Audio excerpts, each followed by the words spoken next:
Halo there. Kali ini kita akan ngebahas sebuah gamepad yang meresahkan para gamer di akhir tahun lalu. Yang dimana ini harganya murah atau terjangkau lah ya. Dan kualitasnya bagus loh.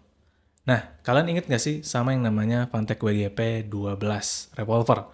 Yang dimana pada video reviewnya itu gue bilang, ini adalah salah satu gamepad budget terbaik di kelasnya. Nah, yang akan kita bahas adalah penerus dari seri Revolver.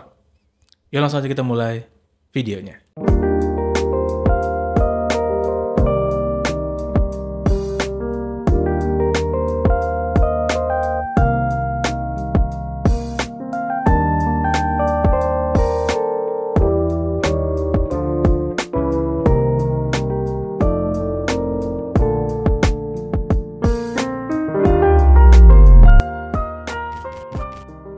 So, ini adalah Fanatec WGP 12 Revolver 2. Untuk harganya sendiri, ini masih berada di range budget yang terjangkau, yaitu di Rp275.000.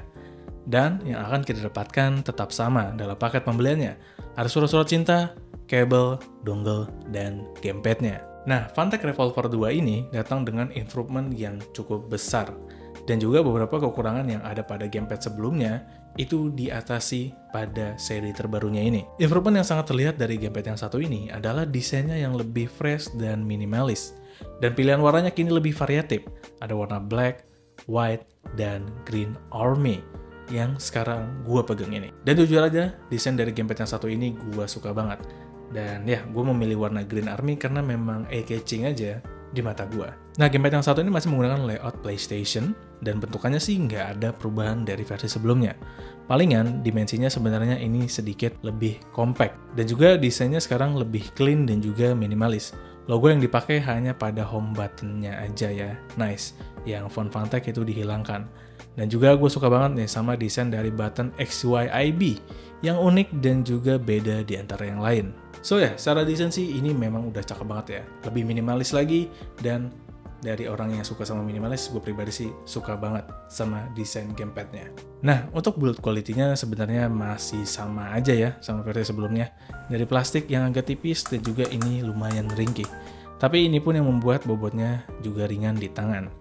Finishingnya sih yang menurut gue ini bagus banget ya.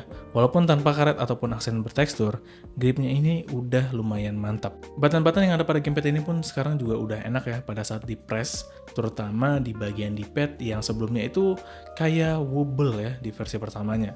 Nah, di versi yang sekarang ini lebih padat dan lebih solid. Analognya ini juga udah smooth ya, dan juga ini udah dilapisi karet dengan pinggiran yang bertekstur. Nah, untuk button LB dan RB, ini smooth banget pas di press. Bahkan kalau di press di bagian ujung dalam, ini nggak terasa keras dan ini masih bisa enak untuk dipencet. Begitupun di bagian trigger ya, ini udah enak lah. Cuman keluhan gua, ini tuh berisik banget. Pas di press pelan aja, malah keluar suara yang toki. So ya, overall ini udah enak ya di tangan dan juga pencetannya nggak ada masalah. Ya palingan suara yang keluar dari triggernya ini gue pribadi masih bisa toleransi. Tapi ini kayak... Nah, gue tuh selama make Revolver yang pertama, itu tuh selalu kesel karena koneksinya selalu keputus.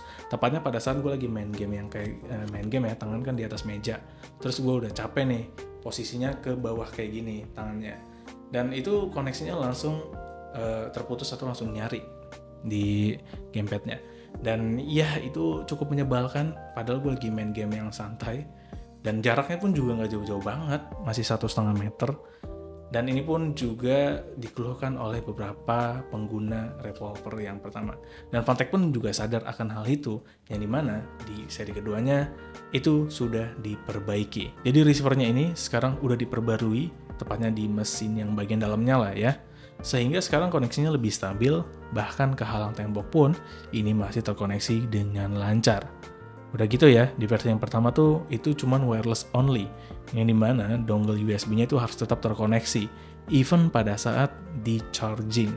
Dan sekarang di Revolver 2 ini bisa menggunakan kabel, atau udah ada mode wired. Jadinya kalau misalnya sambil di charge dan dongle-nya dicopot, ini masih bisa dipakai. Dan ya, ini menjadi solusi minor untuk yang port USB-nya terbatas. Oh ya, di gamepad ini pun di-upgrade pada bagian portnya yang sekarang udah menggunakan port Type-C. Dan untuk kapasitas baterainya ini masih sama ya, di 600 mAh dengan durasi pemakaian 7-8 jam dalam sekali charge. Gamepad yang satu ini kompatibel dengan PC, PS3, dan juga Android. Dan kalau pakai Android, ini harus menggunakan OTG ya. Dan bagi yang suka juga dengan sensasi getar-getar pada sebuah gamepad, ini juga udah ada.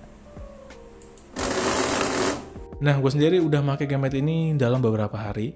Gue sendiri untuk main game-game yang santai, ya menurut gue sih ini udah enak ya. Koneksinya sih udah stabil. Dan kalau lu tanya delay atau enggak, bagi gue delaynya kerasa. Tapi menurut gue kalau misalnya lu tertarik sama gamepad yang satu ini, delay yang kayak gitu bukan masalah karena pasti buat game yang santai, bukan game yang kompetitif. Jadi lu udah tau lah sebenarnya kalau milih gamepad ini tuh pastinya buat main game yang santai. Dan ya, menurut gue sih ini sudah bagus banget di harganya yang Rp275.000 dan ini tentu saja menjadi gamepad yang lebih bagus atau 2 kali lebih baik dibanding versi sebelumnya. Bahkan ini mungkin sedikit lebih baik di antara gamepad di harga atau di kelas yang sama.